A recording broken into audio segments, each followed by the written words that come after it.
Le massacre des Bananeraies, un chapitre passé sous silence de l'histoire colombienne. Sur la côte nord de la Colombie, sous le soleil implacable qui brûle la vallée du fleuve Magdalena, des milliers de travailleurs colombiens se levaient chaque jour pour travailler dans de vastes plantations de bananes. Celles-ci n'appartenaient pas à un producteur local, mais à une puissante multinationale américaine, la United Fruit Company. Cette entreprise, qui contrôlait de vastes régions des Caraïbes et de l'Amérique centrale, dictait non seulement le rythme de travail, mais aussi, dans bien des cas, les décisions des gouvernements locaux. Nous étions en 1928. Les conditions de travail étaient pénibles.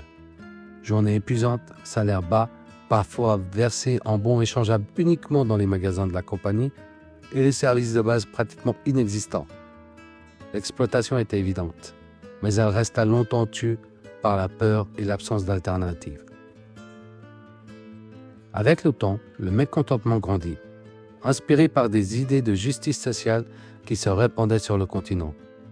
Les travailleurs décidèrent de s'organiser. Ils formèrent des syndicats et présentèrent une liste de revendications minimales. Journée de 8 heures, salaire décent en monnaie nationale, contrats formels, soins médicaux et respect de leur droit de se réunir et de négocier collectivement. Mais la réponse de l'entreprise fut catégorique. Elle refusa de négocier.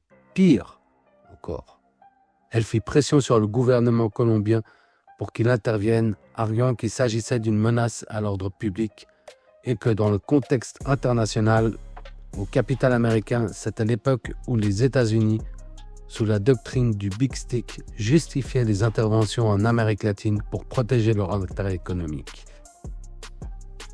Le gouvernement du président Miguel Abadia Méndez, craignant une rupture avec Washington et un possible débarquement militaire américain, opta pour une solution répressive. Des troupes furent envoyées dans la région de Magdalena. Le 5 décembre 1928, sur la place de Ciénaga, des milliers de travailleurs s'étaient réunis pacifiquement dans l'attente d'une réponse officielle. Au lieu du dialogue, ils furent encerclés par l'armée. Selon les témoignages recueillis par la suite, les soldats ouvrirent le feu sur la foule sans avertissement. Le nombre exact de victimes ne fut jamais confirmé.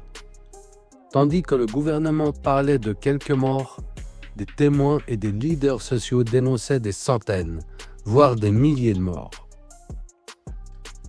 Gabriel García Márquez, né dans cette même région, immortalisa plus tard cet événement dans 100 ans de solitude, mentionnant que le chiffre symbolique de plus de 3000 morts a un écho littéraire d'une blessure encore vive. Pendant des décennies, le sujet resta tabou.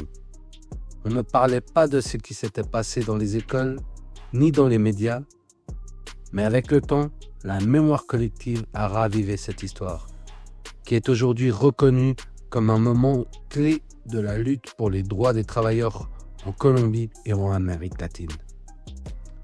Le massacre des Bananeraies n'a pas seulement révélé la fragilité des droits des travailleurs face aux intérêts des grandes entreprises et de leurs gouvernements alliés.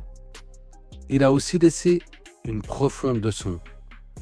Lorsque la dignité est niée trop longtemps, même la voix la plus humble devient un cri qui traverse l'histoire.